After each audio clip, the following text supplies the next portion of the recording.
So we are in live. So আমি একটা minute check করে নেই পাবলিশটা হয়েছে কিনা।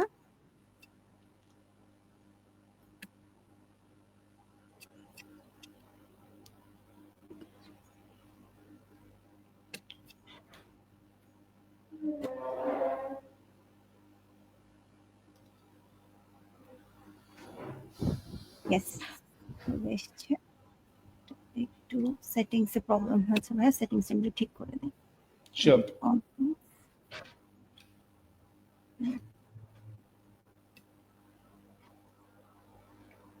So hello everyone, hello and welcome to Leaders Talk. আমি আপনাদের হোস্ট কানিজারা প্রিয়া, আর আজকের এই স্পেশাল এপিসোডে আপনাদের সাথে থাকতে পেরে আমি খুবই এক্সাইটেড। আজকের দিনটা একদম স্পেশাল। আমরা জানি কেন, আজকে ইন্টারন্যাশনাল মাদার ল্যাঙ্গুয়েজ ডে, আন্তর্জাতিক মাতৃভাষা দিবস। এই দিনে আমরা সেই সব বীর শহীদদেরকে শ্রদ্ধা জানাই যারা নিজেদের মাতৃভাষার অধিকারের জন্য জীবন দিয়েছিলেন। ভাষা আমাদের পরিচয়, ভাষাই আমাদের শক্তি। তো আজ আমরা এই পডকাস্ট সেশনে বিয়ন্ড দ্য ব্যালেন্স শিট নিয়ে কথা বলবো, এবং আমাদের সাথে আছেন আমাদের অনেক স্পেশাল গেস্ট সুমিত ভাইয়া, যিনি এখন কর্মরত আছেন অ্যাসোসিয়েট ডাইরেক্টর পিডব্লিউসি বাংলাদেশে, এবং তার valuable experience and expert opinion আপনাদের জন্য আমাদের জন্য খুবই ইউজফুল হবে। তো সবাইকে রিকোয়েস্ট করব, স্টে টিউন, আমাদের সাথে থাকুন আর আজকের একটা অ্যামেজিং ডিসকাশন এনজয় করুন। সো ওয়েলকাম সুমিত ভাইয়া, আপনাকে পেয়ে আমরা অনেক অনেক অনেক বেশি happy. Thank you very much, Kanijapu, for inviting me in the session. I'm খুবই eagerly waiting to discuss everything with you and with the public. So, খুবই ভালো discussion হবে hopefully. So, thank you again for inviting. We are truly excited ভাইয়া। তো ভাইয়া, শুরু থেকে আজকে শুরু করি আপনার জার্নি নিয়ে, আপনার এডুকেশন থেকে নিয়ে শুরু করি। বেসিক্যালি এমন কিছু আমরা জানতে চাচ্ছি যা আই গেস আপনার ব্যাপারে কেউই জানে না, মানে আপনার শুরুটা থেকে শুরু করি। Education it's not usual education, আমারটা আমি বলবো। আমার এডুকেশন খুব একটা স্পেশাল কিছু না, যদিও আমি সবই বাংলা মিডিয়াম থেকে আমি ম্যাট্রিক পাস করেছি, ইন্টারমিডিয়েট পাস করেছি। আমার ধানমন্ডি বয়েজ স্কুল থেকে আমার ম্যাট্রিক পাস করা, ঢাকা কমার্স কলেজ থেকে ইন্টারমিডিয়েট পাস করা। আমার যে ক্যারিয়ার, ইন্টারাপ্ট করছি ভাইয়া, আপনার সাউন্ডটা বা আই গেস ইন্টারনেট কানেকশন একটু বাম্পি হচ্ছে।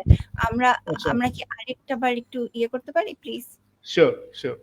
তো আমি যেটা বলছিলাম যে আমার এডুকেশনাল জার্নিটা it is normal to like other people. এখানে কোনো স্পেশাল কিছু আমি বলবো না। ইনিশিয়াল থেকে আমার school life, college life Bangla medium থেকে হয়েছিল। ধানমন্ডি বয়েজ থেকে আমি ম্যাট্রিক এবং ঢাকা কমার্স কলেজ থেকে ইন্টারমিডিয়েট পাস করেছি। যেটা ডিফারেন্ট আমি বলবো সেটা হচ্ছে আমি প্রথম থেকেই আমার জার্নিটা আমি অ্যাকাউন্টিং সেন্ট্রিক রাখার চেষ্টা করেছিলাম। আমি প্রথম থেকেই আমি চাচ্ছিলাম যে আমার প্রফেশনটা অ্যাকাউন্টিং কেন্দ্রিকই হবে, প্রফেশনাল জার্নিটা প্রফেশনাল ভাবেই আগাবো। যেটা একটু ডিফারেন্ট সেটা হচ্ছে ইনিশিয়াল জেজ থেকে, লাইক ক্লাস 9-10 থেকেই আমার একটা অ্যাম্বিশন ছিল যে I will be chartered accountant one day in future Times. So ওইভাবেই আমার লাইফটা আমি আমার এডুকেশনাল লাইফটা ওইভাবে আমি গোছানোর চেষ্টা করেছি। ওইভাবেই আমার ব্যাচেলার লাইফটা আমি অ্যাকাউন্টিংই করেছি, প্লাস পরবর্তীতে আমি সিএতে ঢুকেছি, আমার সিএ জার্নিটা শুরু করেছি। সো ওইভাবেই এগোনোর চেষ্টা করেছি। সো একটাই ডিফারেন্স, সেটা হচ্ছে আমার অ্যাম্বিশন প্রথম থেকেই ছিল যে আমি প্রফেশনাল অ্যাকাউন্টেন্ট হব, যেটা আল্লাহর রহমতে আমি হতে পেরেছি আজকে এসে আর কি। So yeah.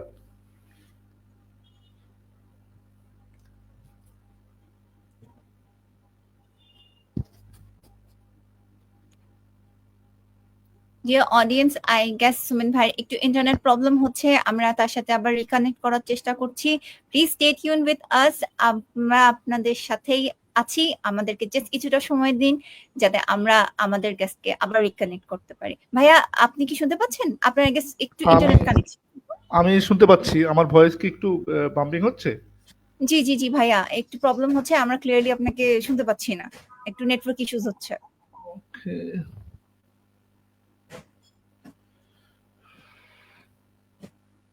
যে অডিয়েন্স, প্লিজ আপনারা আমাদের সাথে থাকুন, আমরা এখনই আপনাদের সাথে কানেক্ট হওয়ার চেষ্টা করছি, যেহেতু একটু টেকনিক্যাল ডিফিকাল্টিজ ফেস করছি। So please stay tune with us. ভাই আমাদের সাথে এখনই আবার কানেক্টেড হয়ে যাবেন। এখনই শোনা যাচ্ছে? ইয়েস ভাইয়া, মাচ বেটার, প্লিজ বলেন। ওকে ওকে। সো আমি আবার ইনিশিয়াল আই গেস আপনার ভিডিওটা অফ করে দিয়ে যদি অডিওটাও হতো, পরে দরকার হলে আমরা ভিডিওটা করতাম। আই গেস সামওয়াট এটার জন্য একটু ক্লাস হচ্ছে। এখন কি ঠিক আছে অডিও? জি ভাইয়া, জি ভাইয়া, এখন ঠিক আছে।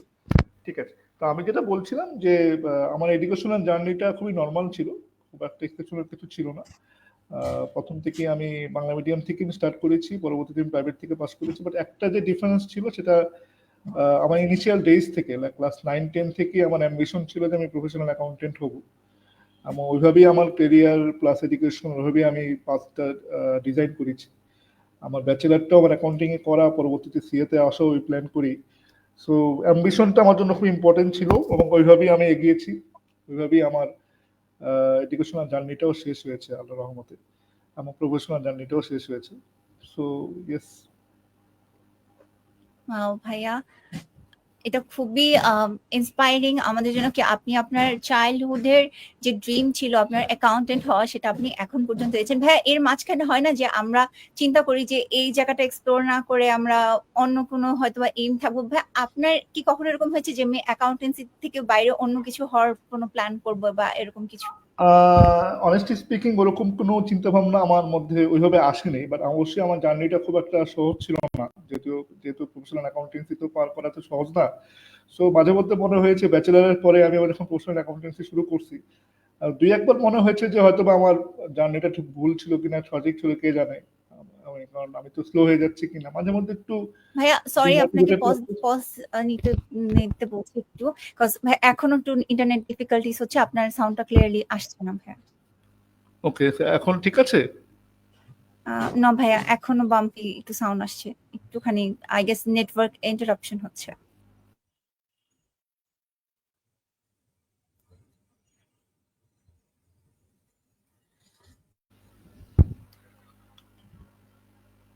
এখন ঠিক আছে? না ভাইয়া, এখনো একটুখানি প্রবলেম আছে স্টিল।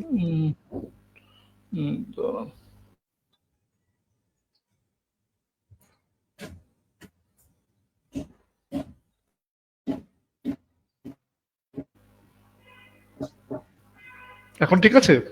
জি ভাইয়া, এখন পারফেক্টলি ফাইন। জি ভাইয়া, প্লিজ। Thank you.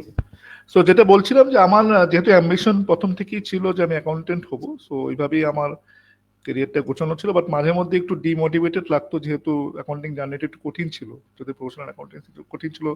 হ্যাঁ, মাঝে মধ্যে মনে হতো যে আমি অন্য জায়গায় চলে যাই। But at the same time যেহেতু আমার ডেডিকেশন ছিল যে অ্যাকাউন্টেন্সি আমি শেষ করব, সো ওই ডেডিকেশনটা ধরে রেখেই, প্লাস আমার ফ্যামিলি সাপোর্ট ছিল, সবার সাপোর্ট ছিল, তো ওই সাপোর্টটা ধরে রেখে, ডেডিকেশনটা ধরে রেখেই আলটিমেটলি আমি জার্নিটা শেষ করতে পেরেছি। বাট কষ্ট ছিল, বাট আমি ছাড়িনি আর কি, এটাই বলবো। ভাইয়া, আপনার ফাইন্যান্স এবং কনসালটেন্সি ক্যারিয়ারটা অনেক বেশি হচ্ছে প্রেজেবল, অনেক প্রশংসনীয় বা ইমপ্রেসিভ আমাদের জন্য। ভাইয়া, লাইফে আপনি এরকম মানে মানে কোনো কি ডিসিশনস বা এক্সপিরিয়েন্স আপনার এই ক্যারিয়ার পার্টটাকে শেপ করতে হেল্প করেছে ভাইয়া? সেইটা ভাইয়া আপু, যেটা আমি প্রথম থেকে বলছিলাম যে আমার ক্যারিয়ার পার্টটাকে শেপ করতে হেল্প করেছে আমার প্রফেশনাল লাইফে ঢোকাটা। আমি যখন একাডেমিক লাইফ শেষ করি, তখন দেখা যায় যে আমার যে সারাউন্ডিং পিপল গুলো ছিল, প্লাস আমার যে ফ্রেন্ড সার্কেল গুলো ছিল, তারা সবাই মোটামুটি জবে ঢুকে গিয়েছিল, প্লাস স্টাবলিশ জবে ঢুকে গিয়েছিল। বাট আমার ডিসিশন ছিল যে আমি প্রফেশনাল ক্যারিয়ারটা গড়ব। সো আমি সিএ তে ঢোকার পরে, আমি সিএ যখন শুরু করলাম, তখন আমার একটা ডিফারেন্ট লেভেলের এক্সপিরিয়েন্স হয়, প্র্যাকটিক্যাল এক্সপিরিয়েন্সও হয়, আমার কিছু একাডেমিক এক্সপিরিয়েন্সও হয়। প্র্যাকটিক্যাল এক্সপিরিয়েন্স বলতে আমার বিভিন্ন ইন্ডাস্ট্রি লাইফের সাথে আমার আলোচনা, মানে কাজ হয়, মিটিং হয়, আলোচনা হয়, পাবলিকের সাথে আমার পরিচিত হয়। ওই যে আমার 3-4 বছরের একটা practical experience right after the bachelor degree, academic degree, professional যে এরিয়াতে আমি ঢুকলাম, ওই পুরা এই 3 বছর বা 3.5 বছর সময়টা আমার লাইফের অনেক কিছু আমার চেঞ্জ করেছে। আমার অনেক চিন্তা ভাবনা চেঞ্জ করেছে, আমার অনেক প্র্যাকটিক্যাল এক্সপিরিয়েন্স চেঞ্জ করেছে, যেটা আমার পরবর্তীতে যখন আমি ফাইন্যান্স প্রফেশনে আমি মেইনলি কোনো ডিসিশন লেভেলে আমি কোনো জবে ঢুকি, ওটা আমাকে শেপ করতে অনেক সুবিধা হয়েছে। আমি বলবো যে আমার প্রফেশনাল অ্যাকাউন্টিং যেই কোয়ালিফিকেশনটা, যেটা ডিসিশনটা আমি প্রথম থেকে নিয়ে আসছিলাম, সেই ডিসিশনটাই আমার লাইফটাকে শেপ করতে অনেক সুবিধা করেছে। ভাইয়া ভাইয়া তাহলে আমরা আমাদের এখন নেক্সট একটা এইখান থেকে একটা কোশ্চেনে আসি যে ভাইয়া একটা সাকসেসফুল ক্যারিয়ারের জন্য প্রফেশনাল সার্টিফিকেশন লাইক আপনি তো এসিআই হোল্ডার, সো এইটা কিভাবে একটা successful career in finance and অ্যাডভাইজারিতে হেল্প করতে পারে বা এটা কতটা ইম্পর্টেন্ট? থ্যাংক ইউ আপু। সো এখানে আমি বলবো খুবই ইম্পর্টেন্ট এবং একটা মাস্ট, অনেকটা মাস্ট একটা ফাইন্যান্স বা অ্যাকাউন্টিং প্রফেশনালের জন্য। কারণ আপনি যখন কোনো একাডেমিক কোয়ালিফিকেশন শেষ করবেন ইন ফাইন্যান্স আর অ্যাকাউন্টিং, ওইখান থেকে আপনি কোনো জবে যাইতে হলে বা জবে প্রোগ্রেস করতে হলে আপনার প্রফেশনাল কোয়ালিফিকেশনটা আমি বলবো একটা ম্যান্ডেটরি রিকোয়ারমেন্ট। এটার পিছনে অনেকগুলো কারণ আছে। এর মধ্যে অন্যতম কারণ হচ্ছে আপনি যদি আমার সিএর যে প্ল্যাটফর্মটা যদি দেখেন, সিএর যে আপনি মানে ডিজাইন করা প্ল্যাটফর্মটা ডিজাইন করা, ওইখানে যখন একটা মানুষ যখন সিএ তে ঢুকে। ভাইয়া এক্সট্রিমলি সরি আবার ইন্টারাপ্ট করছি, আপনার ভয়েস ক্লিয়ারলি আসছে না ভাইয়া। আচ্ছা, এখন ঠিক আছে? না ভাইয়া এখনো আসছে না।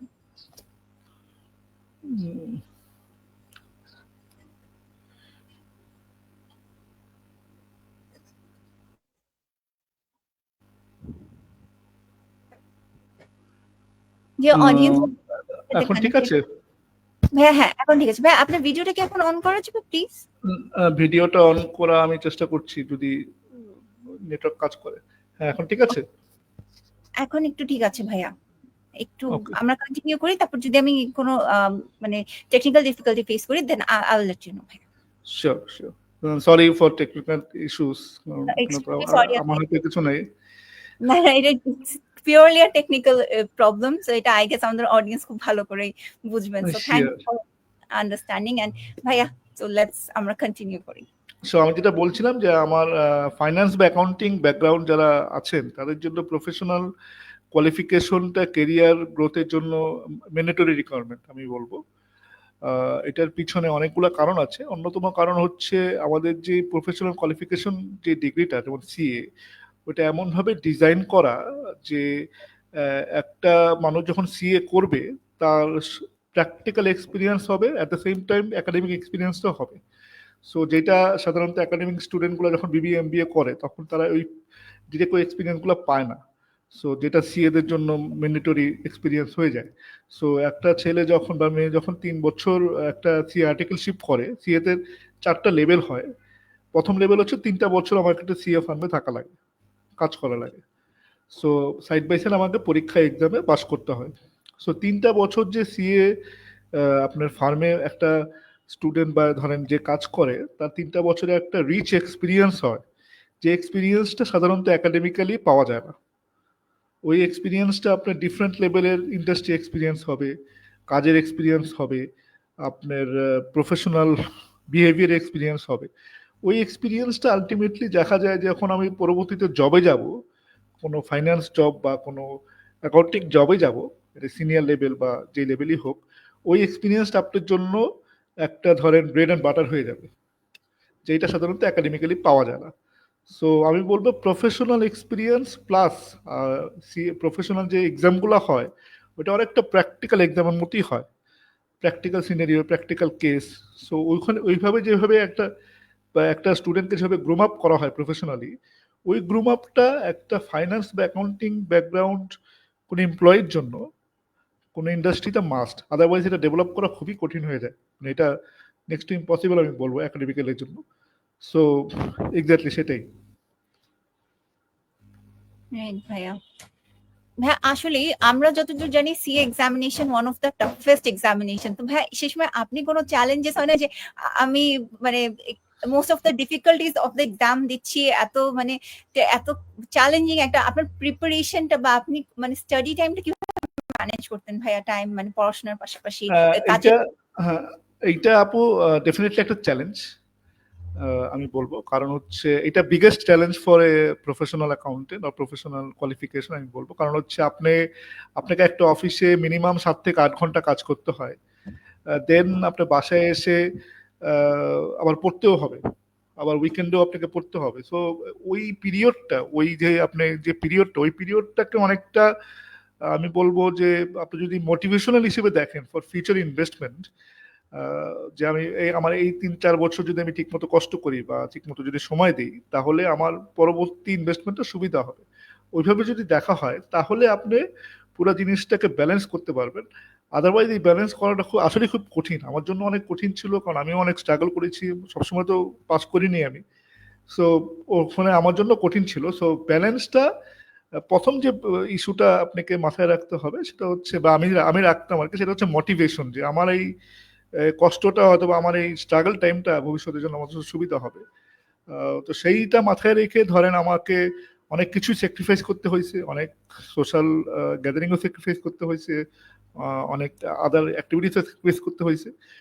সো সেই জন্য ধরেন আমাদেরকে ধরেন দিন রাত পড়াশোনা করা লাগছে, আবার কাজও করা লাগছে। সো এটা একটা স্ট্রাগল টাইপ, বাট ওই মোটিভেশনটা কাজ করলে, ডেডিকেশন কাজ করলে ওইটাকে আপনি ব্যালেন্স করাটা সহজ হয়।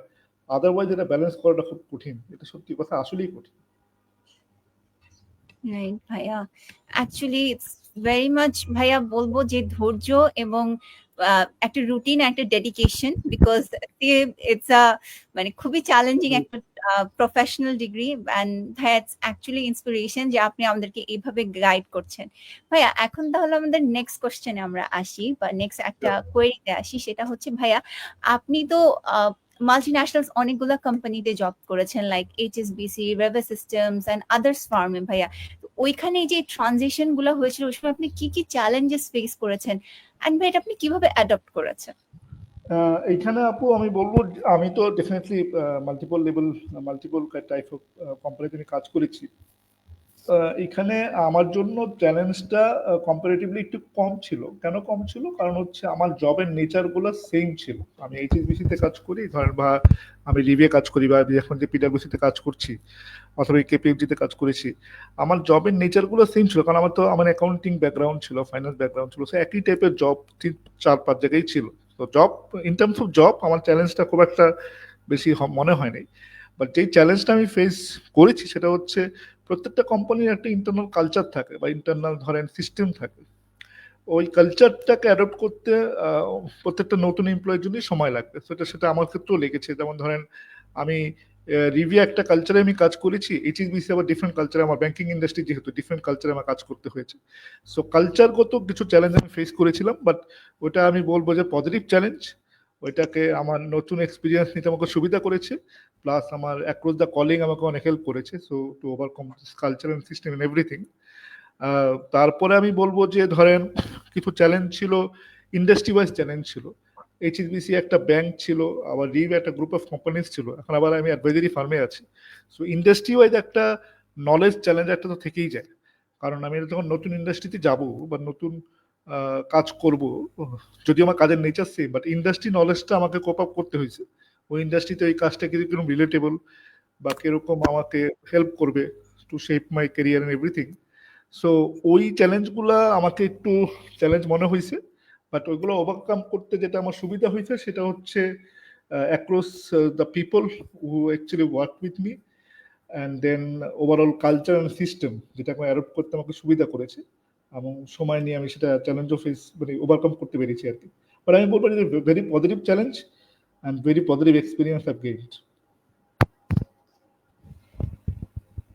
ভাইয়া আই গেস আবার একটু আমরা নেটওয়ার্ক ইস্যুস পাচ্ছি, কজ একটু ক্র্যাকি হয়ে গেছে লাস্টের আপনার লাইনস গুলো আমরা ঠিক করে ধরতে পারি। আচ্ছা, আমি বলছিলাম যে ওভারঅল যে চ্যালেঞ্জগুলো ছিল সেটা অবশ্যই পজিটিভ চ্যালেঞ্জ ছিল ইন্ডাস্ট্রি ওয়াইজ, যেটা আমার জন্য পজিটিভ এক্সপিরিয়েন্স নিয়ে এসেছে, এবং পজিটিভ ভাবেই আমি এটা কোপ আপ করতে পেরেছি। সরি অডিয়েন্স, আমরা আবার একটু টেকনিক্যাল ডিফিকাল্টিস ফেস করছি। আমরা ভাইয়ার সাথে আবার কানেক্ট হওয়ার চেষ্টা করছি, আমাদেরকে একটু সময় দিন, ভাইয়ার সাথে জলদি কানেক্ট হয়ে যাচ্ছি।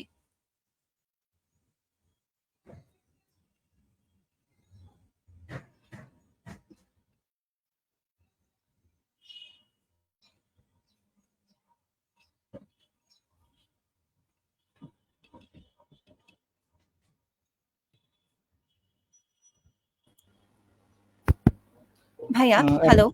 এখন শোনা যাচ্ছে ঠিক মতো? জি ভাইয়া, এখন একটু মনে হচ্ছে একটু ক্লিয়ার হয়েছে।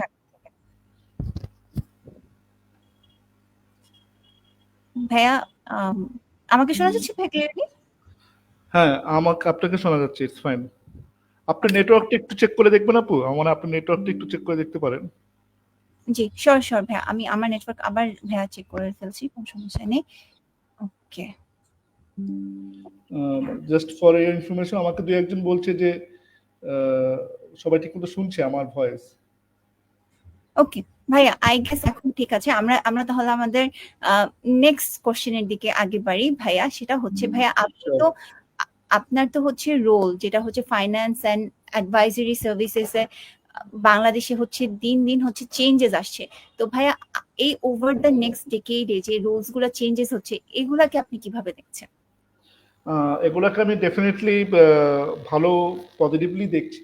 কারণ হচ্ছে যেভাবে ধরেন ওয়ার্ল্ড ওয়াইড পুরো ইন্ডাস্ট্রি ওয়াইজ যে চেঞ্জগুলো আসতেছে, যেমন ধরেন আমি এখন ট্র্যাডিশনাল ওয়ে অফ ওয়ার্কিং থেকে আমি নিউ ওয়ে অফ ওয়ার্কিং এ আমরা অ্যাডপ্ট করছি। কিছু ডিজিটালাইজেশন চেঞ্জ আসছে, কিছু ফিনটেক লেভেল রিলেটেড চেঞ্জ আসছে। তো ওই চেঞ্জগুলা ডেফিনেটলি ফাইন্যান্সের জন্য খুব পজিটিভ আউটকাম নিয়ে আসবে। যদিও ধরেন আমাদের এখন যেই টেকনোলজিক্যাল যেই অ্যাডভান্সমেন্টগুলো ওয়ার্ল্ড ওয়াইড হচ্ছে, সেগুলাতে দেখা যায় যে এআই অনেক ইস্যুতেই ইনভলভ হয়ে যাচ্ছে আস্তে আস্তে। বাট সেটা আমি বলবো ফাইন্যান্স প্রফেশনালের জন্য বা অ্যাকাউন্টিং প্রফেশনালের জন্য ভেরি গুড সাইন।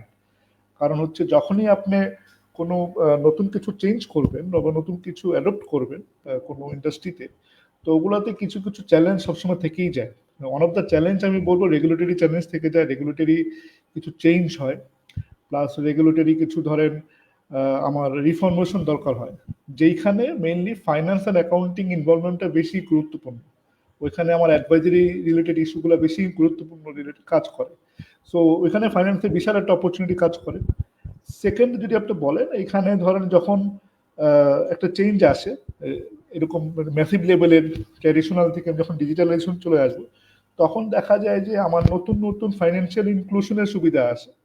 যে আপনি দেখবেন যে আমি আজ থেকে ৫-৬-৭ বছর আগেও বা ১০ বছর আগেও পাবলিক কি করতো, ধরেন আপনার ট্র্যাডিশনাল ব্যাংকিং করতো, যে কোনো ধরনের ট্রানজাকশনের জন্য ট্র্যাডিশনাল ব্যাংকিং ইউজ করতো। যখনই এই যে টাইম টু টাইম যে ইভলভ হচ্ছে, তখন দেখা যায় যে মানুষ ডিজিটাল ট্রানজাকশন করতেছে। এই যে বিকাশ আসতেছে, রকেট আসতেছে, তো ফাইন্যান্সিয়াল ইনক্লুশন হচ্ছে, যেটা মানুষকে ধরেন ফাইন্যান্সের দিকে বেশি ঝুঁকতে সুবিধা করছে, যেটা প্রফেশনালটাকে বেশি রিচ করছে। আবার দেখা যায় যে আমার কিছু বাংলাদেশ যেহেতু গ্রোয়িং কান্ট্রি, বাংলাদেশে যেরকম ইনফ্রাস্ট্রাকচার ডেভেলপমেন্ট হয়, আপনি ধরেন রোড সাইডে ইনভেস্টমেন্ট হচ্ছে, মেট্রো রেল হচ্ছে, সো এরকম ইনফ্রাস্ট্রাকচার ডেভেলপমেন্ট হয়, তখন ফাইন্যান্সের অপরচুনিটি অনেক বাড়ে। কারণ আমার ইনভেস্টমেন্ট অ্যানালিসিস করা লাগে, সাস্টেনেবল ইনভেস্টমেন্ট অ্যানালিসিস করা লাগে। সো এই ক্ষেত্রে ফাইন্যান্সিয়াল অপরচুনিটি আরো বাড়বে। সো কান্ট্রি লাইক বাংলাদেশ, যেটা গ্রোয়িং কান্ট্রি, যেখানে র্যাপিড লেভেলে চেঞ্জ হচ্ছে, সেইখানে এই ফাইন্যান্সিয়াল যে অপরচুনিটিগুলা বা ফাইন্যান্সিয়াল যে ধরেন কেরিয়ার অপরচুনিটিটা, কেরিয়ার গ্রোথটা, এটা আমি বলবো যে খুব পজিটিভ দিকে আগাচ্ছে এই র্যাপিড চেঞ্জের কারণে। ভাইয়া টোটালি এগ্রি ভাইয়া।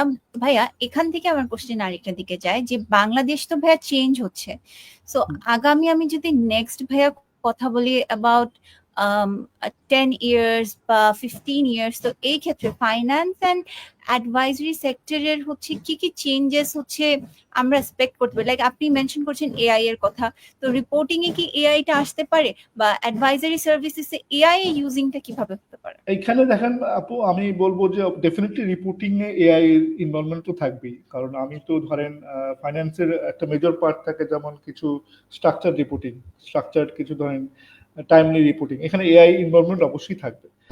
But at the same time ফাইন্যান্সের কিছু স্ট্র্যাটেজিক্যাল অ্যানালিসিস থাকে, কিছু অ্যাডভাইজারি রোল থাকে, সেইখানে আমি বলবো এআই এর চাইতে ফাইন্যান্স প্রফেশনালের বেশি ইম্পর্টেন্ট এসপেক্ট থাকবে এই জায়গায়। কারণ এআই যেটা করবে, এআই আপনার রুটিন জবগুলোকে আপনাকে ইজি করে দিবে, আপনাকে সময় দিয়ে দিবে যে you can think broader line. ওইটা ফাইন্যান্স প্রফেশনালের জন্য একটা সুবিধা হবে। ফাইন্যান্স আরো ধরেন নতুন ভাবে চিন্তা ভাবনা করতে হবে, নতুন অ্যানালাইসিস করতে হবে। কারণ ফাইন্যান্সের পিপল যত অ্যানালাইসিস করবে, একটা জিনিসের আউটকাম ততটা স্ট্রাকচার হবে। সো আমি বলবো যে আগামী 10 বছরে ফাইন্যান্সের অনেকগুলা জব ওপেন হবে, অনেকগুলা এরিয়া ওপেন হবে, যেটা ধরেন আমার এই মুহূর্তে এরিয়াগুলো নাই। কারণ এই মুহূর্তে আমি অনেক রুটিন জবের মধ্যে আমি প্যাকড আপ হয়ে আছি, যেগুলো যখন আস্তে আস্তে যখন রিলিজ হবে, যখন এআই এসে জিনিসগুলো স্মুথ করবে, তখন ফাইন্যান্সের অনেক জবের এরিয়া খুলবে, ফাইন্যান্স অনেকভাবে চিন্তা করবে, ফাইন্যান্স অনেকভাবে অ্যানালাইসিস করবে, যেটা ধরেন আমাদের ব্রডার ইকোনমিকে অনেক সুবিধা করবে in future time as well.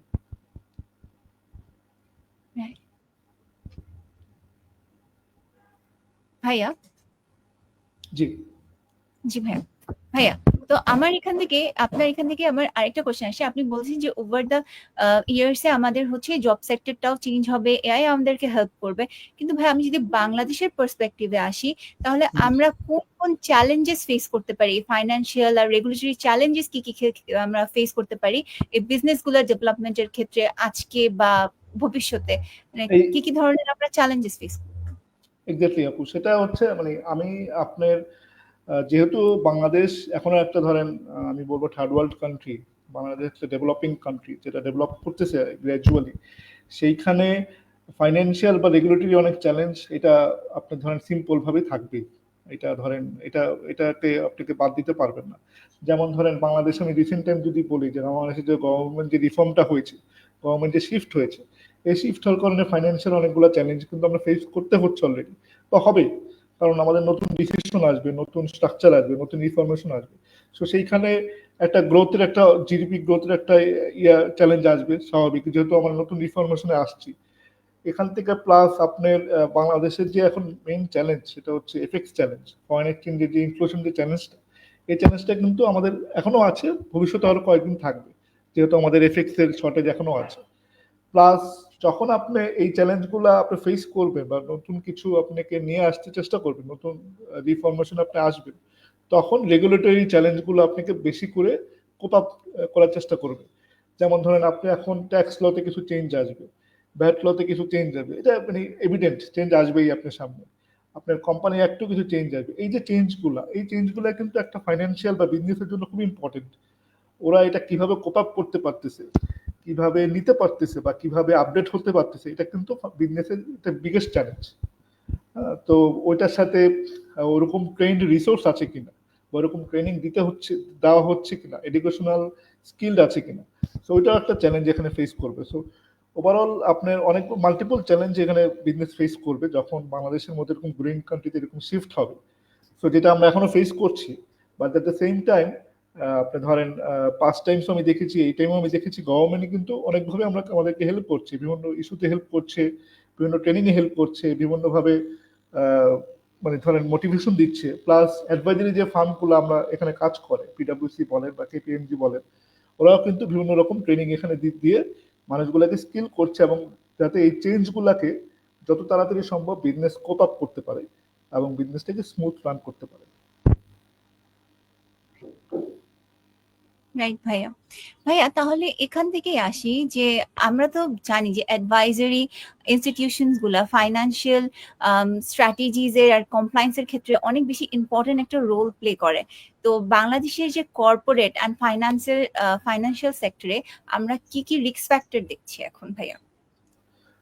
এখানে রিস্ক ফ্যাক্টর গুলো আপু, কর্পোরেট যে রিস্ক ফ্যাক্টর গুলো আমি এখানে ধরেন যদি বাংলাদেশের কথা চিন্তা করেন, তাহলে অবশ্যই বলবো যে আমার টেকনোলজিক্যাল অ্যাডভান্সমেন্টটা, এটা একটা আমি এখনো বলবো রিস্ক। কারণ হচ্ছে এটা কেন রিস্ক, কারণ টেকনোলজি যেভাবে অ্যাডভান্স হচ্ছে ওয়ার্ল্ড ওয়াইড, প্লাস ধরেন যেভাবে মানুষজন এটা কোপ আপ করার চেষ্টা করছে, সেইটা বাংলাদেশের কোম্পানিগুলো, বাংলাদেশে যারা কাজ করে তারা কত তাড়াতাড়ি এটা কোপ আপ করতে পারবে, সেটা একটা চ্যালেঞ্জ ডেফিনেটলি। কারণ আদারওয়াইজ তো আপনি ওয়ার্ল্ডের সাথে এটা আপনি কোপ আপ করে চলতে পারবেন না, এটা একটা চ্যালেঞ্জ। সেকেন্ড চ্যালেঞ্জ হচ্ছে ফাইন্যান্সিয়াল সেক্টরে আমি যখন আমি কাজ করি, যেহেতু আমি অ্যাডভাইজারি সেক্টরে কাজ করছি, রেগুলেশনটা অবশ্যই চ্যালেঞ্জ, সেটা আমি প্রথম থেকে বলে আসতেছি।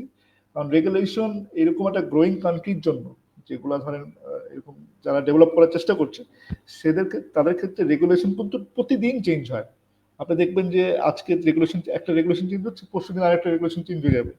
সো কত তাড়াতাড়ি একটা কোম্পানি এটা কোপ আপ করতে পারতেছে, এইটাও আমার অ্যাডভাইজারি ফার্মের ক্ষেত্রে ইম্পর্টেন্ট। আমি কত তাড়াতাড়ি ওদেরকে ট্রেন করতে পারছি, ওদেরকে জানাতে পারছি, ওদেরকে আমি ফ্যামিলারাইজ করতে পারছি, এটাও একটা ইম্পর্টেন্ট ফ্যাক্টর চ্যালেঞ্জের জন্য হবে।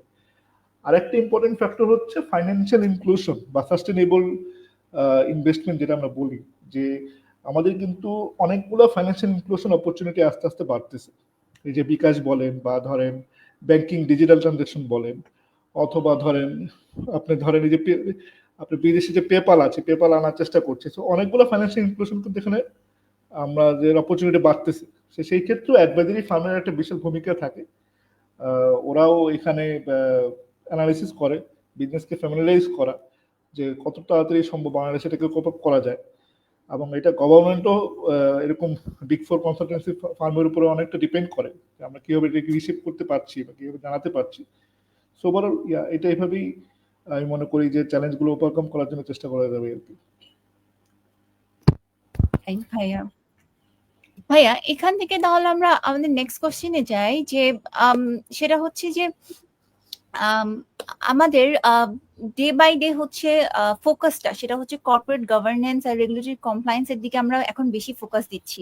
তাহলে ভাইয়া এই যে চেঞ্জেস গুলো যে আসছে আমাদের বিজনেসে, বা আমরা যে চেঞ্জেস গুলো এক্সপেক্ট করছি, যার যে চ্যালেঞ্জেস গুলো ফেস করবো সামনে বা করতে চাই, মানে এটার সাথে বাংলাদেশ ভাই কিভাবে চেঞ্জেস গুলো নিবে, বা এই আমাদের অ্যাডভাইজারি সার্ভিসেস বা ফাইন্যান্স এই চেঞ্জেস গুলোর সাথে কিভাবে অ্যাডাপ্ট করছে ভাইয়া? এটা অবশ্যই বাংলাদেশ যে চেঞ্জগুলো আসতেছে, বাংলাদেশ তো ডেফিনেটলি পজিটিভলি নিবে, কারণ আমার বিজনেস রান করার জন্য এই চেঞ্জগুলো খুবই ইম্পর্টেন্ট। এবং বাংলাদেশ গভর্নমেন্ট বলেন, প্রাইভেট সেক্টর বলেন, সবাই এটা পজিটিভলি নিচ্ছে। আপনি দেখবেন যে যদি রিসেন্ট টাইমসের আপনার R&D সেক্টর বলেন, বা ধরেন লিস্টেড কোম্পানিগুলো বলেন, ওরা দেখবেন যে ওদের একটা প্রিরিকুইজিট থাকে যে কর্পোরেট গভর্নেন্সের ইস্যুগুলো সলভ হচ্ছে কিনা, বা কর্পোরেট গভর্নেন্সের ইস্যুগুলো আমরা ঠিকমতোই অন ট্র্যাক আছে কিনা। আপনি দেখবেন যে বিভিন্ন রকমের প্রাইভেট কোম্পানি বা লিস্টেড কোম্পানির একটা সেক্টরি, একটা অ্যানুয়াল রিপোর্টে একটা সেক্টরি থাকে যে কর্পোরেট গভর্নেন্স গুলো ওরা ঠিকমতো মেনটেন করতেছে কিনা। এবং at the same time Bangladesh security exchange commission বা গভর্নমেন্ট আদার প্রতিষ্ঠানগুলো কর্পোরেট গভর্নেন্স নিয়ে বিভিন্ন পলিসি তারা ইমপ্লিমেন্ট করেছে, এবং পলিসিগুলো টাইম টু টাইম অ্যামেন্ডও করছে, অ্যাডও করছে। তো এতে কি হচ্ছে, কোম্পানিগুলার একটা অ্যাকাউন্টেবিলিটি ক্রিয়েট হচ্ছে, যে আমার এই গভর্নেন্স ইস্যুগুলোকে মেনটেন করতে হবে, আমাদের গভর্নেন্স ইস্যুগুলো ঠিকমতো রাখতে হবে। সেই ক্ষেত্রে কোম্পানিগুলো অনেকটা স্ট্রাকচার্ড হচ্ছে, অনেকটা কমপ্লায়েন্স ওয়েতে তারা রান করতে পারতেছে। হ্যাঁ, এখন ধরেন এখানে কিছু চ্যালেঞ্জও আছে। আপনার ওই কর্পোরেট গভর্নেন্স ইস্যুগুলো অনেকে ঠিকমতো কোপ আপও করতে পারতেছে না, ঠিক মানে সময় মতো, বা চেঞ্জেস গুলা এখনো সবগুলো কোম্পানির ক্ষেত্রে ওইভাবে কোপ আপ করার সুযোগ হয়নি। বাট পজিটিভ সেন্স হচ্ছে বাংলাদেশ গভর্নমেন্ট বলেন বা প্রাইভেট সেক্টর বলেন, এটা বেশি প্রায়োরিটাইজ দিচ্ছে, এবং টাইম টু টাইম বিভিন্ন রকম পলিসি সার্কুলেট করা হচ্ছে, এবং ওইটা কোম্পানিগুলো খুব প্রায়োরিটি দিয়ে মেনটেন করছে। কারণ হচ্ছে বাংলাদেশ তো ধরেন অনেকটা এক্সপোর্ট ওরিয়েন্টেড কান্ট্রি। আমরা আমাদের এক্সপোর্ট রেভিনিউ অনেকটাই ধরেন R&D সেক্টরের উপরে ডিপেন্ড করি আমরা। সো R&D সেক্টরগুলো যখন আমরা মাল্টিন্যাশনাল বাইরের সাথে তারা কাজ করে, ওদের একটা রিকোয়ারমেন্টই থাকে যে আমার কমপ্লায়েন্স ঠিক মতো মেনটেন করেছি কিনা, আমার গভর্নেন্স ঠিক মতো আছে কিনা, আমার কর্পোরেট গভর্নেন্স আছে কিনা। সো ওগুলো তারা মেনটেন করতেই হবে, এবং ওই রিকোয়ারমেন্টের সাথে আমার যে গভর্নমেন্ট যে পলিসিগুলো দিচ্ছে ওটার সাথে রিলেটেড। সো যখন এইভাবে একটা সিনক্রোনাইজ ভাবে জিনিসটাকে আপনার চেষ্টা ইমপ্লিমেন্ট করার চেষ্টা করে, তখন সবগুলো কোম্পানি এটাকে মেনটেন করার একটা বাধ্যতামূলক ভাবে চলে আসে, মেনটেন করার অ্যাকাউন্টেবিলিটি চলে আসে। সো আমি বলবো যে ডেফিনেটলি এগুলো পজিটিভ চেঞ্জেস, এবং কোম্পানিকে স্ট্রাকচার করার জন্য আরো স্মুথ অপারেশনের জন্য অবশ্যই এটা কাজে দিচ্ছে এবং কাজে দিবে ভবিষ্যতে। রাইট ভাইয়া।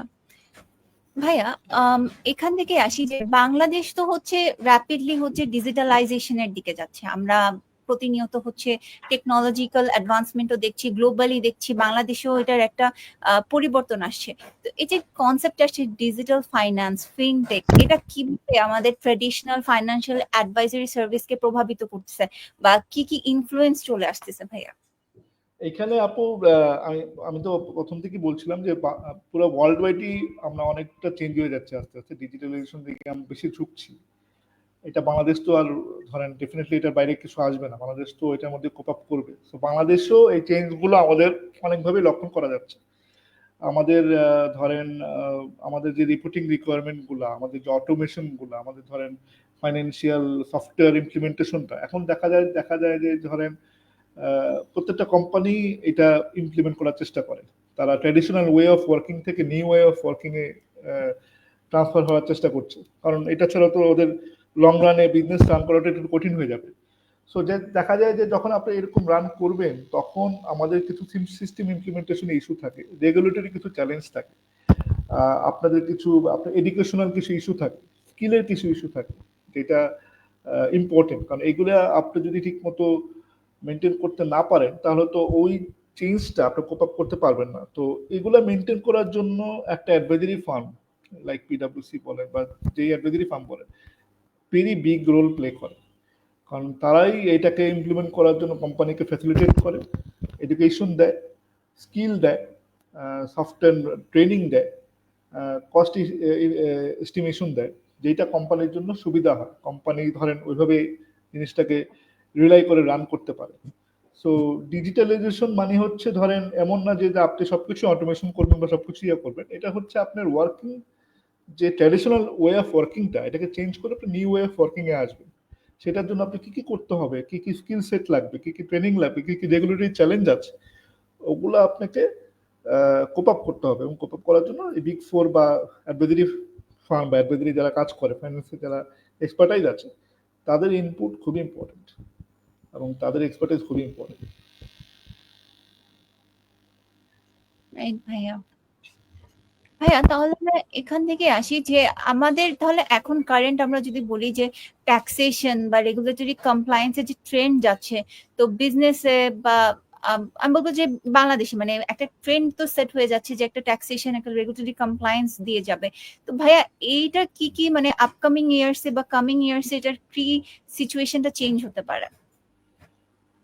সিচুয়েশন বলতে আপু হয় কি, ধরেন বাংলাদেশ তো আমি তো প্রথম থেকে বলে আছি বাংলাদেশ ডেভেলপিং কান্ট্রি। সো এখানে ট্যাক্স বলেন বা রেগুলেটরি কমপ্লায়েন্স ইস্যুগুলো আপনি ধরেন নট লাইক মানে খুবই straightforward system like other develop country.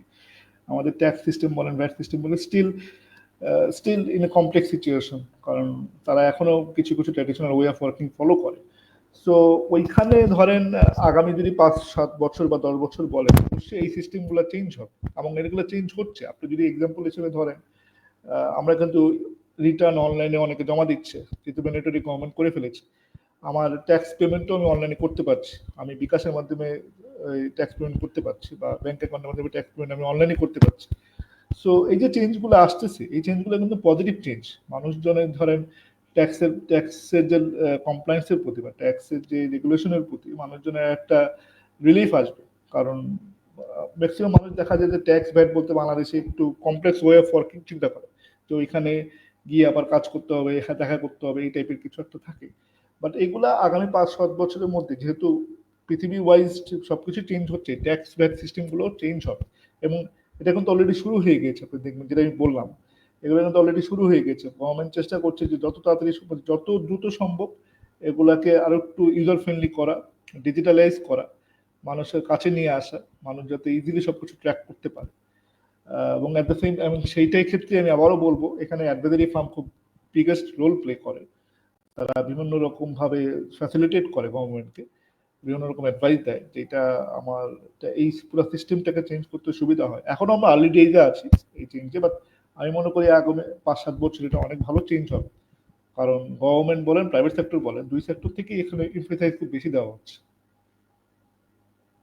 Right ভাইয়া। ভাইয়া আমরা ইএসজি একটা টার্ম শুনি এখন, environmental social and governance reporting শুনি। এটা ডে টু ডে আমাদের লাইফে খুব ইম্পর্টেন্ট, বা আমরা যারা হচ্ছে ফাইন্যান্সিয়াল সেক্টর কাজ করি খুব ইম্পর্টেন্ট একটা টপিক হয়ে যাচ্ছে।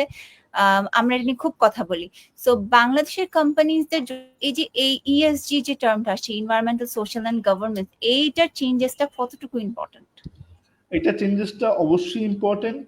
যখন আপনি আপনার কোনো বিদেশে ধরেন কোনো কোম্পানির সাথে আপনি কাজ করবেন, যেটা বাংলাদেশ তো এক্সপোর্ট ইম্পোর্ট কোম্পানি, এবং দেখবেন যে আমাদের ম্যাক্সিমাম এক্সপোর্ট আমি যেটা আগে বলেছি আর&ডি সেক্টর থেকে আসে এবং বিভিন্ন সার্ভিস সেক্টর থেকেও আসে।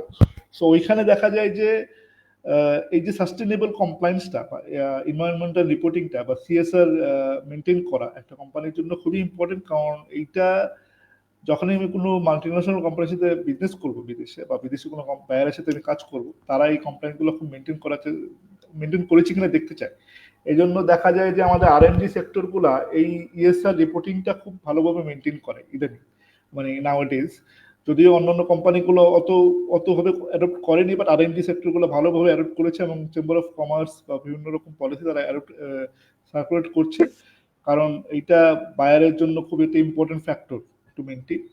But at the same time other কোম্পানির জন্য এই রিপোর্টিংগুলো ইম্পর্টেন্ট, কারণ এটা আস্তে আস্তে রিকোয়ারমেন্টগুলো ইনহ্যান্স হচ্ছে।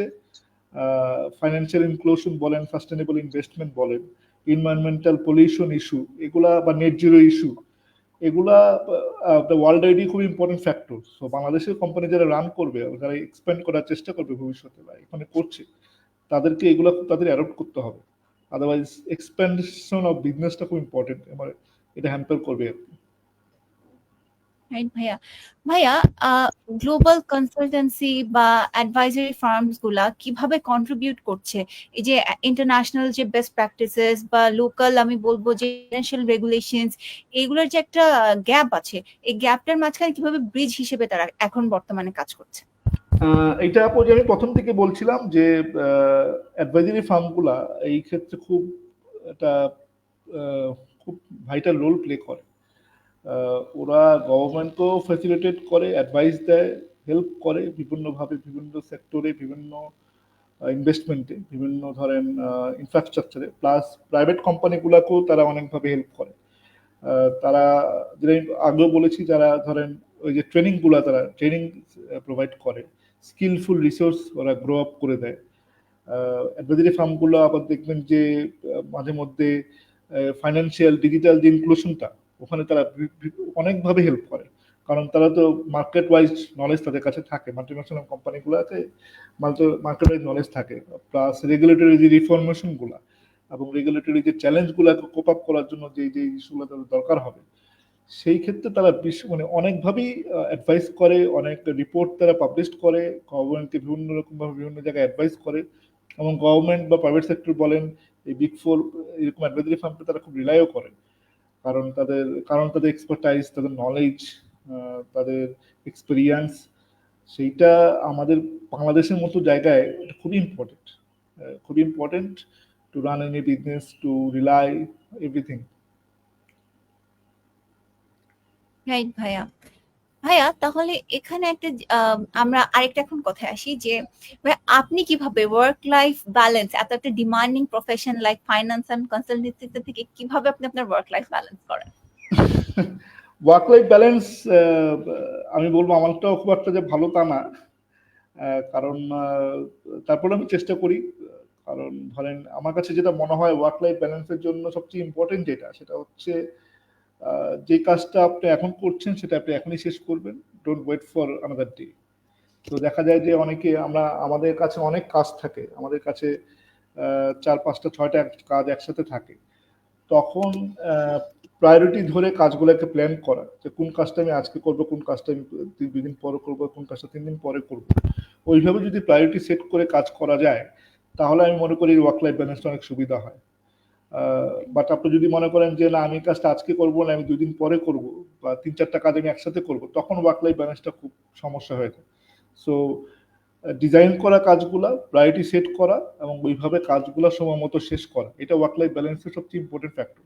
ওটা যদি ঠিক মতো করা যায়, তাহলে আমি মনে করি যে 60% ওয়ার্ক লাইফ ব্যালেন্স হয়ে যাবে, বাকি 40% তো অনেক ফ্যাক্টরি কাজ করবে। বাট এইটা আপনাকে মেনটেন করতে হবে ফার্স্টে, তাহলে অনেক কিছুই গুছায় যাবে, যেটা আমিও চেষ্টা করি, হয়তো অনেক সময় পারি, অনেক সময় পারি না, বাট এটা ইম্পর্টেন্ট খুব। ভাইয়া, এখানে আরেকটা কোশ্চেন হচ্ছে আমার, যে আপনি এমন কি পরামর্শ বা গাইডেন্স দিতে চাবেন ওই প্রফেশনালদের যারা একটা ট্রানজিশন চাচ্ছে তাদের ক্যারিয়ার থেকে, যদি আমি বলি কর্পোরেট থেকে যারা ফাইন্যান্সে আসতে চাচ্ছে বা কনসালটেন্সিতে আসতে চাচ্ছে বা এরকম একটা ট্রানজিশন রোল চেঞ্জ করতে চাচ্ছে, তো সেক্ষেত্রে আপনার কি গাইডেন্স হবে ভাইয়া ওনাদের জন্য? আমি বলবো আমার প্রথম গাইডেন্স হচ্ছে ডিটারমিনেশন থাকা লাগবে ঠিক মতো। ধরেন অনেকেই আমরা আমাদের ক্যারিয়ার পাথ আমরা চেঞ্জ করি, ডেফিনেটলি আমরা অনেকেই এখন একটা সেক্টরে আছি, সামনে আমি আরেকটা সেক্টরে যেতেই পারি, এটা স্বাভাবিক। আমি একটা কর্পোরেট সেক্টরে আছি, আমি অ্যাডভাইজারি সেক্টরে যেতে পারি, বা অ্যাডভাইজারি থেকে মানে জায়গায় যেতে পারি। বাট আমাকে দেখতে হবে যে আমাকে আগে প্ল্যান করতে হবে যে আমি কর্পোরেট থেকে যে অ্যাডভাইজারিতে যাবো, অ্যাডভাইজারি থেকে আরেক জায়গায় যাবো, আমি কেন যাবো, আমার পজিটিভ আউটকাম গুলো কি হতে পারে, আমার নেগেটিভ আউটকাম গুলো কি হতে পারে। তো এরকম একটা প্ল্যান আমি আমি নিজেও করি সবসময়, যখন নতুন জায়গায় আমি যাই বা নতুন কিছু করি। সো এখানে পজিটিভ কি কি পয়েন্ট আছে, নেগেটিভ কিছু কি কি পয়েন্ট আছে লিস্ট আউট করা, লিস্ট আউট করে দেখা যে আমার আসলে কি পজিটিভ কিছু আসতেছে বা নেগেটিভ কিছু আসতেছে। এটা number one task. Number two task হচ্ছে আমি যে ইন্ডাস্ট্রিতে যাচ্ছি সেই ইন্ডাস্ট্রি সম্বন্ধে জানা, বিভিন্ন মানুষের সাথে আমার পরিচিত হওয়া, দরকার হলে নিজে থেকে যে কথা বলা, আমার এক্সপিরিয়েন্সটা কতটুকু কাজে দিবে বা কি হবে, ওরকম একটা গাইডেন্স অবশ্যই নেওয়া। নাম্বার থ্রি হচ্ছে আমাকে পজিটিভ মাইন্ডসেটে থাকা, যে আমি ধরেন আমি কর্পোরেট থেকে অ্যাডভাইজারিতে যাচ্ছি, অবশ্যই আমি একটা সার্টেন টাইম নিয়ে যাব, এমন না যে আমি 6 মাস পরে আবার চলে যাব। সো সার্টেন টাইম নিয়ে যে আমি যাব, এই একটা ডেডিকেশন আমার মধ্যে থাকা লাগবে। এই ডেডিকেশন যদি আমার মধ্যে ঠিক মতো থাকে, তাহলে আমি মনে করি যে এই শিফটিংটা খুব কাজে দেবে। আদারওয়াইজ যদি এরকম হয় যে না, আমার এরকম কোনো প্ল্যানিং নাই, আমার আজকে মনে হচ্ছে যে আমার এই সেক্টরটা ভালো, আমি আজকে চলে যাব, কালকে বের করতে দেবো, তাহলে একটু ভার্নারেবল হবে। সো আগে থেকে যদি প্ল্যান করে আমি যাই যে আমার পজিটিভ কি হচ্ছে, নেগেটিভ কি হচ্ছে, ওইভাবে যদি আমি ঠিক মতো আমার ক্যারিয়ারটাকে সেট করি, তাহলে আমি মনে করি সবকিছুই সুন্দর মতো হবে, রাদার দ্যান সাডেন ডিসিশন নেওয়া আর কি। রাইট ভাইয়া। ভাইয়া, আমরা যারা ফাইন্যান্সিয়াল প্রফেশনস আছি তারা নিজেদেরকে আপ টু ডেট রাখার জন্য মানে কি কি ধরনের স্কিলস আমরা নিজেদের জন্য ডেভেলপ করতে পারি, অথবা এখন মানে হয় না আপ টু ডেটেড থাকার জন্য কি কি কোয়ালিটিস নিজেদের ভিতর বিল্ড করতে পারি? নাম্বার ওয়ান কোয়ালিটি হচ্ছে আপু, যেহেতু আমাদের ডিজিটাল ট্রান্সফরমেশনটা খুব তাড়াতাড়ি হচ্ছে, আমাদের অবশ্যই ডিজিটাল সেট অফ নলেজ খুব তাড়াতাড়ি অ্যাডপ্ট করতে হবে। আমাদের দেখতে হবে যে ফাইন্যান্সিয়াল ডিজিটাল লার্নিং কি কি আছে, কোথায় আছে, কিভাবে আমি নিতে পারবো, ওটা একটা আগ্রহ থাকা লাগবে, এবং ডেইলি এই নলেজগুলো আমাকে গেদার করতে হবে, কারণ আদারওয়াইজ আমার নিউ ওয়ে অফ ওয়ার্কিং আমি অ্যাডপ্ট করতে পারবো না। সেকেন্ড হচ্ছে আমার মানে রেগুলার ওয়েতে আমার মানে যে রেগুলেটরি যে চ্যালেঞ্জগুলো আছে, রেগুলারি যে আপডেটগুলো আছে, এগুলো আমাকে রেগুলার ওয়েতে কোপ আপ করতে হবে।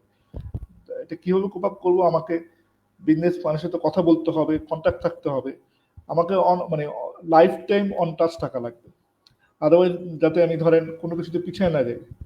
সো আমি বলবো যে প্ল্যান করা, ডিজিটালাইজেশনের দিকে বেশি ঝুঁকা, ফাইন্যান্সকে কতটুকু সোজাভাবে কাজ করা যায় ওটা চিন্তা ভাবনা করা, অ্যানালাইসিস করা, এবং রেগুলেটরি ইস্যুগুলোকে যত তাড়াতাড়ি সম্ভব কোপ আপ করে নেওয়া, এবং ধরেন একটা পজিটিভ মাইন্ডসেট রাখা যে আমি আজকে কোথায় আছি, আগামী 3 বছরে আমি কোথায় যাব, এরকম একটা মাইন্ডসেট যদি আমি ঠিক মতো রাখতে পারি, তাহলে মনে করি যে আমি অনেক কিছুই ওই ব্র্যাকেটের মধ্যে রাখতে পারবো যে কি কি করতে হবে।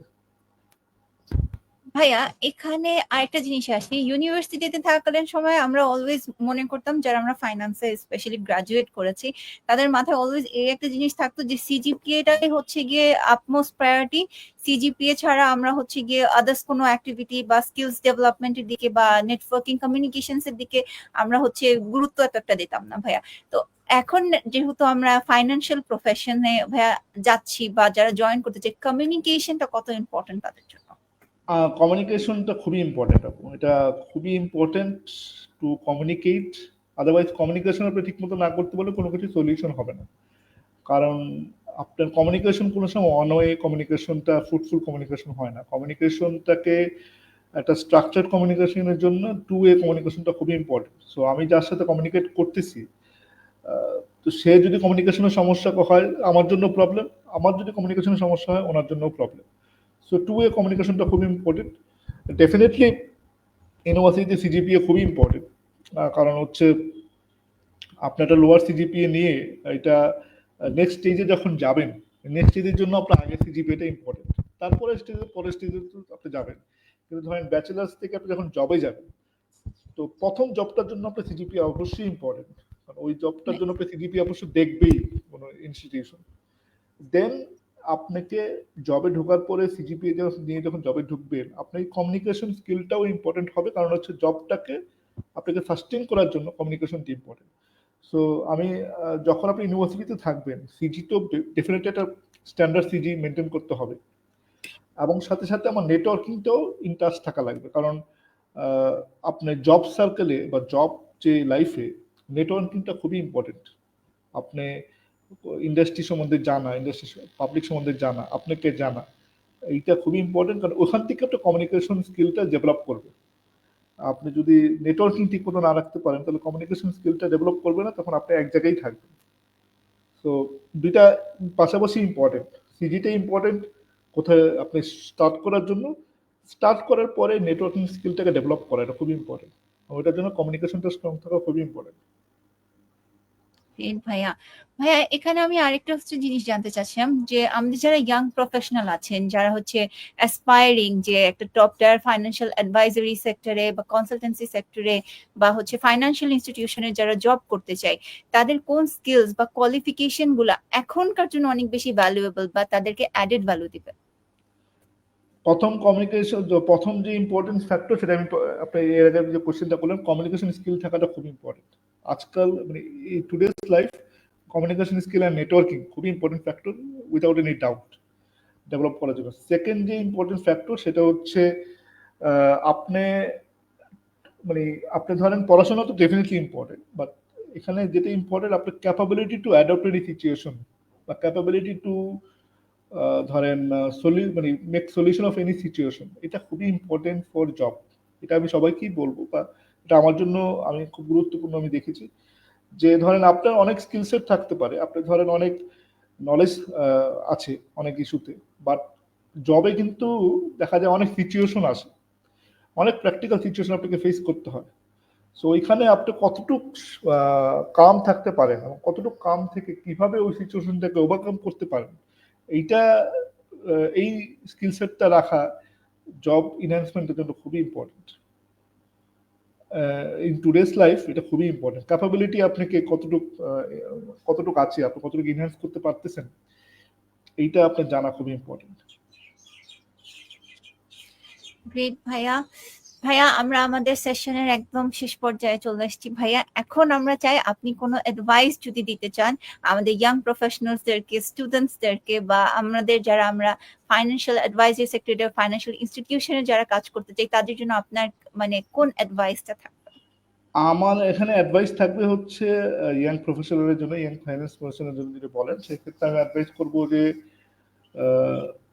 খুবই কাম থাকা এবং খুবই ধৈর্য নিয়ে কাজ করা, এবং ধরেন এবং খুবই প্ল্যান ওয়েতে আগানো।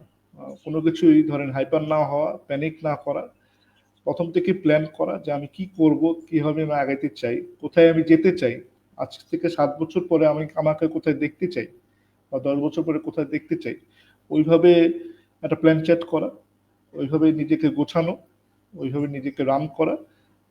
তাহলে আমি মনে করি যে অনেক ডিফিকাল্ট সময় আসলেও ওটা যেহেতু প্ল্যানের মধ্যেই থাকবে, ওটা কোপ আপ করতে সুবিধা হবে। আদারওয়াইজ আপনি অনেক সময়, কারণ ফাইন্যান্সের যে প্রফেশনটা একটা লং রান প্রফেশন, এটা তো শর্ট রান প্রফেশন আমি বলবো না, অনেক long run profession. So long run প্রফেশনে অনেক ধরেন অনেক আপস এন্ড ডাউনস থাকবেই, স্বাভাবিক। আপনি তো বলতে পারবেন না যে আজ থেকে 2 বছর পরে আপনার সাথে কি হবে। সো আপনি যদি প্রথম থেকে ডেডিকেশন থাকে, প্ল্যান থাকে, স্ট্রাকচার ওয়েতে আগাতে পারেন, তাহলে ওই ইস্যুগুলো আপনার সুন্দর মতো সলভ করতে পারবেন।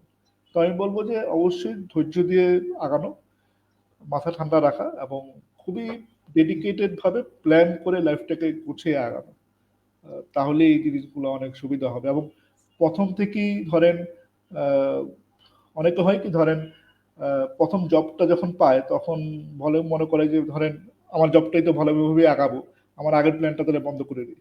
ওই জিনিসগুলো অনেকটা ইফস এন্ড বাটস স্যাক্রিফাইস করা ইম্পর্টেন্ট, যে আমি কি এখনই জবে ঢুকবো নাকি আমার প্ল্যানটা নিয়ে চিন্তা করে জবে ঢুকবো। সো ওইটা একটু মাথায় রাখতে হবে, তাহলে আমি মনে করি লং রানের জন্য অনেক সুবিধা হবে। রাইট এবং ভাইয়া। কোনো কিছু ছেড়ে দেওয়া না, মানে ধরে রাখলে ওটা ধরে রাখতে হবে। জি ভাইয়া। ভাইয়া আমাদের এখানে শাকির ভাইয়া কোশ্চেন করেছেন আপনাকে যে how has financial industry change you started and what trends do you see shaping its future, might be useful for the new graduates to know. So finance industry অবশ্যই চেঞ্জ হয়েছে, যে আমি প্রথম থেকেই বললাম। আমি যখন প্রথম শুরু করেছিলাম 2009, আমার তো ক্যারিয়ার শুরু হয় ধরেন আমার গ্র্যাজুয়েশন হয় 2009 সালে। সো আমি 2010 সালে থেকে আমি বা 9-10 থেকে আমি আমার ক্যারিয়ার শুরু হয়। সো আমি তখন আপনি সিএ ফার্মে কাজ করতাম। তো তখন ওয়ে অফ ওয়ার্কিংটা তখন তো আমাদের কিন্তু মানে এই 10-12 বছরে আমাদের অনেক কিছু চেঞ্জ হয়েছে, ডিজিটাল অনেক কিছু এসেছে, চিন্তা ভাবনা অনেকভাবে চেঞ্জ হয়েছে। তো তখন যে ফাইন্যান্সিয়াল ইন্ডাস্ট্রিগুলো ছিল বা ফাইন্যান্সিয়াল যে কাজগুলো ছিল, ওই কাজগুলোর সাথে এখনকার কাজ অনেকভাবে চেঞ্জ হয়েছে। তো তখন দেখা যেত যে আমি নর্মালি যে বুকিশ যে নলেজগুলো ছিল ওগুলো আমি অ্যাডপ্ট করার চেষ্টা করতাম, ওগুলোই আমি ইমপ্লিমেন্ট করার চেষ্টা করতাম, যেহেতু আমি নিউ ছিলাম ইন্ডাস্ট্রিতে। বাট ওভার দ্য টাইম যখন আমার এক্সপিরিয়েন্স হয়েছে তখন আমি দেখতে পারলাম যে না, আমাকে ইন্ডাস্ট্রিতে থাকতে হইলে বা ইন্ডাস্ট্রিকে আমাকে কম্পিটিটিভ হইতে হলে আমাকে ইন্ডাস্ট্রি ওয়াইজ নলেজটা নিতে হবে, আমাকে সিচুয়েশন বুঝতে হবে, আমাকে ধরেন ডিমান্ড বুঝতে হবে যে আজকে ইন্ডাস্ট্রিতে ডিমান্ড কি। আজকে ইন্ডাস্ট্রিতে ডিমান্ড হচ্ছে আমার ডিজিটাল হওয়া, আমাকে এআইতে কোপ আপ করা, আমাকে সিচুয়েশন ম্যানেজ করা। বাট 10 বছর আগে কিন্তু এই ইন্ডাস্ট্রি ছিল না। 10 বছর আগে ছিল রেগুলার ওয়াইজ ফাইন্যান্স করা, আমার রিপোর্টিং করা। সো এই যে চেঞ্জগুলো হচ্ছে, এই চেঞ্জগুলো কিন্তু র্যাপিডলি হচ্ছে। তো আজকে যে ক্যারিয়ার শুরু করবে তাকে চিন্তা করতে হবে যে ধরেন আমি যে চেঞ্জগুলা, যে আমি যে এখন যে কাজগুলো করছি এগুলো তো সবাই করছে। তো আমি কি নতুন করে ইনভার্ট করতে পারি, নতুন করে কাজটাকে স্মুথ করতে পারি, যেটা আমার ফিউচারের জন্য কাজে দিবে, যেটা আমার ক্ষেত্রে কাজে দিচ্ছে। আমি কিন্তু ধরেন 11-12 সালে যে কাজগুলো করতাম তখন আমি চিন্তা করতাম যে কাজগুলো আরো সুন্দর মতো কিভাবে করা যাবে, ভবিষ্যতে কাজে দিবে, সেটা আমার এখনো কাজে দিচ্ছে। তো ইয়াং প্রফেশনের জন্য অবশ্যই রেগুলার কাজগুলো তো করতে হবে, প্লাস আমাকে চিন্তা করতে হবে যে রেগুলার কাজগুলোকে আর একটু স্মুথ করা যায় কি হবে ভবিষ্যতের জন্য, যেহেতু আমার ইন্ডাস্ট্রি চেঞ্জ হচ্ছে, আমি আগেই বললাম চেঞ্জ হয়েছে, যাতে আমার ইন্ডাস্ট্রি ওয়াইজ নলেজটা কোপ আপ করার জন্য সুবিধা হয়। রাইট ভাইয়া। ভাইয়া আমরা চলে এসেছি আমাদের সেশনের একদম লাস্টে। So thank you so much ভাইয়া আপনার ভ্যালুয়েবল টাইম এবং গাইডেন্স দেওয়ার জন্য, একটা অনেক সুন্দর এক্সপিরিয়েন্স আমাদের সাথে শেয়ার করার জন্য। আজকে আমরা অনেক ভ্যালুয়েবল ইনসাইট পেয়েছি, আমরা অনেক কিছু জানতে পেরেছি, and it's been a really, I'm truly grateful for your time ভাইয়া। থ্যাংক ইউ আপু, thank you for the invitation. And আমিও ভালো সময় কেটেছি, এটা আমার জন্য গুড এক্সপিরিয়েন্স ছিল to share everything and share the knowledge and everything. কোয়েশ্চেনগুলো খুব ভালো ছিল, and thanks again for the invitation. Really great session for me. Thank you so much ভাইয়া। সো থ্যাংক ইউ এভরিওয়ান আমাদের সাথে থাকার জন্য, আমাদেরকে এতটা সময় আপনারা সাথে ছিলেন, আপনারা দেখেছেন, এবং আশা করি আপনাদের সেশন খুব ভালো লেগেছে। And again special thank to Sumit ভাইয়া। ভাইয়া আপনি অ্যালামনাই, আমাদের ফাইন্যান্স ইন্ডাস্ট্রির একজন পায়োনিয়ার আপনি। সো আপনাকে পেয়ে আমরা আসলে অনেক বেশি খুশি এবং ট্রুলি গ্রেটফুল টু ইউ ভাইয়া। Thank you very much. আবার দেখা হবে, আবার চলে আসবো লিডার টকের আরেকটা পর্ব নিয়ে। সো ততদিন পর্যন্ত দেখা হবে, কথা হবে সবার সাথে। আল্লাহ হাফেজ, এন্ড আবার দেখা হবে। Bye bye everyone. Bye bye. Bye bye ভাইয়া।